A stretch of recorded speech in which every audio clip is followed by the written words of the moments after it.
ہم ان کے وفادار بن جائیں گے، ہمارا کیا جاتا ہے؟ وہ کسان وہی رہے گا، مزرع وہی رہے گا، مزدور وہی رہے گا جو 100 سال پہلے اس کا حال تھا، آج شاید اس سے بھی بدتر ہو گیا اور مزید بدتر ہو جائے۔ بات تو ریکارڈ میں رہنا چاہیے کہ کوئی بول رہا ہے، ورنہ آپ کہیں گے بولا کب تھا، کسی نے بتایا کب تھا؟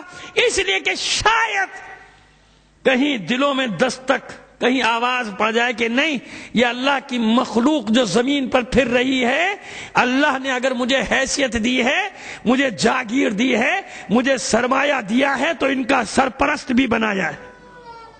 نہیں بنایا ہے؟ اللہ نے ان کا سرپرست بھی بنایا ہے، لہذا مہنگائی وہاں پہنچ جائے گی کہ غریب کھانے پر مرنے کو ترجیح دے گا۔ اس طرح سرے بازار رسوا ہو جائے گا غریب کہ اس کے ساتھ انصاف تو دور کی بات ہے، جو اس کے پاس ہوگا وہ بھی لوٹ لیا جائے گا، آواز اٹھانے کی اجازت نہیں ہوگی۔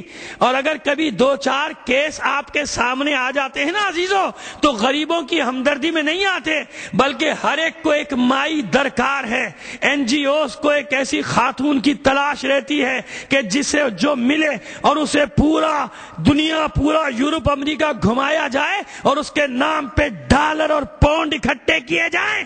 اگر اتنے مظلوموں کے دوست ہیں، ان کے اتنے غریبوں کے دوست ہیں، تو عراق میں کتنا قتل عام ہو رہا ہے، فلسطین میں کتنا قتل عام ہو رہا ہے، لبنان میں معصوم بچوں کے ساتھ کیا ہو گیا؟ کہاں گئی یہ NGOs؟ کہاں گئی یہ چودھری اور چودرانیاں جو حقوق انسانی کے چیمپئن بن کے پھرتے ہیں؟ کیوں نہیں بولیں گے؟ کبھی نہیں بولیں گے، ان کی زبانیں بند ہیں۔ کیوں؟ کیسے بولیں اس مغربی دنیا کے خلاف جو انہیں ٹھوستی ہے منہ میں ڈالر اور پاؤنڈ، جو انہیں دولت دیتے ہیں اس لیے کہ ہمارے مفاد میں کام کرنا ہے۔ اپنے معاشرے کی برائیوں کو لاؤ تاکہ ہم اپنے معاشرے کو دکھائیں۔ تمہیں یہ حق نہیں کہ ہماری برائیاں اور ہمارے ظلم لوگوں کو بتاؤ۔ کبھی انہوں نے مغرب کی بے رحمی سے پردہ اٹھایا؟ کبھی مغرب کی قتل و غارت گری کے خلاف بات کی؟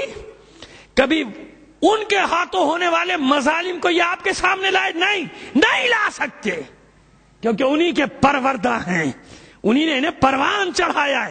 کبھی بھی نہیں کر سکتے ایسا۔ یہ تو اس لیے پالے گئے ہیں کہ یہاں کے عیب لے کر جاؤ اور دنیا کے سامنے آیا کرو کہ یہ ہو رہا ہے، یہاں اسلام کے نام پہ ہو رہا ہے، جبکہ اسلام کا اس سے کوئی تعلق نہیں۔ جب یہ دیکھو، اب اس کے بعد امام فرماتے ہیں، ایک بار صلوات بھیج دیجئے محمد آل محمد پر۔ اب چھٹا امام فرماتا ہے، جب یہ دیکھو کہ ہمسایہ کو اذیتیں دینے لگے، حالانکہ ہمسایہ کیا ہے؟ ہمسایہ کا حق کیسا ہے 40 گھر تک کہ جو اپنے لیے وہ اس کے لیے۔ اگر کسی گھر میں فاقہ ہے تمہارے ہمسائے میں تو اللہ معاف نہیں کرے گا، نہ نمازیں قبول کرے گا، نہ روزے قبول کرے گا۔ تو یہ ہمسائے کا حق۔ لیکن ایک ایسا وقت آئے گا کہ ہمسائے کا دشمن بن جائے گا، تو کم سے کم یہ تو آج ہو رہا ہے نا، کہ ہمسائے کے خلاف کھڑا ہے، ہمسائے کی مخبری کر رہا ہے، ہمسائے کو مارنے کے در پہ ہے کہ ہمسائے کو اذیت دے گا اور کوئی بھی اسے روکنے والا نہیں ہوگا کہ کیوں اپنے ہمسائے کو اذیت دے رہا ہے، کیوں اپنے برابر والے کو تنگ کر رہا ہے۔ اب اس ہمسائے کو آپ کہیں تک لے جائیے۔ اب آئیے پھر فرماتا ہے چھٹا امام، جب یہ دیکھو، اب یہ بڑا اہم مسئلہ ہے جو پیش کرنے جا رہا ہوں، اسی پہ آج مجلس ختم ہوگی، اللہ مجھے ہمت دے۔ جب یہ دیکھو کہ شراب، کھلا شراب نوشی کا چلن عام ہو جائے، لوگ شراب کی طرف بڑھیں، لوگ شراب خانوں کی طرف جائیں، لوگ شراب عام کرنے کے لیے تحریکیں چلائیں، ہے نا؟ شروع ہو گئی نا تحریک، حق دو، شرابیوں کے حقوق دو، غریبوں کے نہیں دو، شرابیوں کو دے دو، شرابیوں کے حقوق دو۔ کیوں؟ شراب حرام کب ہے؟ جب یہ دیکھو کہ شراب نوشی کا چلن عام ہونے لگے معاشرے میں، تو سمجھ لو کہ وہ ہمارا آخر آنے والا ہے۔ اس طرح سے شراب کی دفاع کیا جائے کہ خوف خدا اٹھ جائے لوگوں کے دل سے۔ کتنے دندناتے ہوئے آتے ہیں چینلز پہ بیٹھ کے کہتے ہیں کہ شراب کب حرام ہے قرآن میں، بتائیے کہاں لکھا ہے حرام ہے؟ واقعی قرآن میں تو کہیں بھی نہیں لکھا، قرآن میں کہیں نہیں لکھا شراب حرام ہے. لیکن جناب آج آپ کہیں گے کہ بتائیے کہاں شراب حرام ہے، کل آپ کہیں گے بتائیے نماز کہاں واجب ہے. کہاں واجب ہے نماز؟ میں آپ کو سوال دے رہا ہوں، اور قرآن میں کہیں لکھا ہے نماز واجب ہے؟ بتا دے کوئی لفظ واجب مجھے بتا دے نماز کے ساتھ. پھر آپ کہیں گے روزہ کب واجب ہے؟ کیونکہ روزے کے ساتھ بھی واجب کا لفظ نہیں ہے، حج کے ساتھ واجب کا لفظ نہیں ہے، خمس کے ساتھ واجب کا لفظ نہیں، زکوٰۃ کے ساتھ واجب کا لفظ نہیں، کسی عبادت کے ساتھ واجب کا لفظ نہیں ہے. پھر کیا کیا جائے؟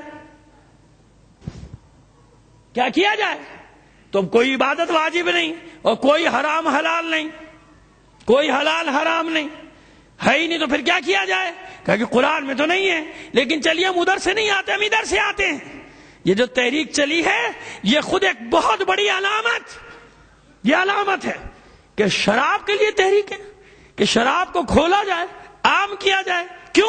ارے چھپ کے بھی تو لوگ پیتے ہیں. میں نے وعدہ کیا تھا نا اس پہ بات کروں گا، اب آج اچھا موقع ہے کیونکہ علامات میں آ گیا. چھٹے امام نے علامت بتائی کہ شراب نوشی کا چلن عام کرنے کی کوشش کی جائے گی، خوف خدا اٹھ جائے گا. شراب کیسے حرام ہے؟ واقعی 3 آیتیں ہیں، تینوں میں کہیں بھی حرام نہیں ہے. پہلے جب کسی نے پوچھا سورہ بقرہ میں 219ویں آیت میں، تو رسول نے فرمایا یسألونک عن الخمر والمیسر قل فیہما اسم کبیر. اے رسول یہ آپ سے پوچھتے ہیں شراب اور جوئے کے بارے میں، تو آپ کہہ دیجئے کہ اس میں بہت بڑی برائی ہے، اس میں بہت بڑا گناہ ہے. ومنافع للناس، اور لوگوں کے لیے فائدہ بھی ہے. واسمہما اکبرہما، لیکن ان کا گناہ، ان کی برائی ان دونوں سے بڑھ کر ہے. یعنی منافع سے، اس کے فائدے سے ان دونوں کی برائی اور گناہ بڑھ کر ہے. مگر حرام کا لفظ تو نہیں ہے.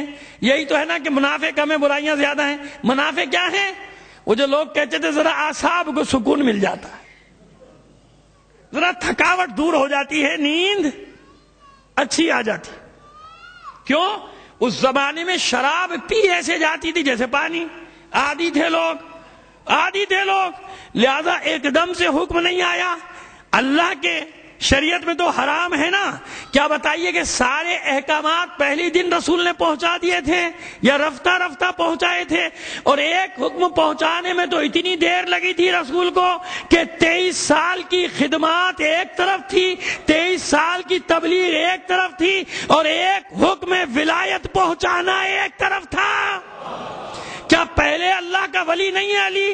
کیا پہلے رسول کا جانشین نہیں ہے علی؟ کیا پہلے مولا نہیں ہے؟ اول سے مولا ہے، جب سے خلق ہوا ہے مولا ہے. لیکن 23 سال لگے خدا کے رسول کو یہ حکم پہنچانے میں. تو یہ کتنی بڑی دلیل ہے کہ شریعت میں ہر حکم موجود، لیکن جتنا ایمان بڑھتا جاتا تھا ویسے ویسے رسول حکم پہنچاتا تھا. تو شراب اور جوا اس طرح سے عام تھے معاشرے میں کہ شراب پینا برا نہ تھی، جوا کھیلنا کھیل تھا. بچے کھیلتے تھے جوا، رچ بس گیا تھا معاشرے میں. تو یہ آپ سے پوچھتے ہیں شراب اور جوئے کے بارے میں، کہہ دیجئے کہ ان کا گناہ زیادہ، ان کی برائی زیادہ ہے. ان کے فائدے ہیں لوگوں کے لیے لیکن کم ہیں. اسمہما اکبرہما، ان کا گناہ، ان کی برائی ان دونوں سے منافع سے زیادہ ہے. لیکن حرمت کی بات تو نہیں آئی. وقت گزرا، پھر تھوڑے عرصے کے بعد نشے میں نماز پڑھنی شروع کر دی. رسول تو پڑھا کے چلے گئے، وہ وہاں پڑھا ہوا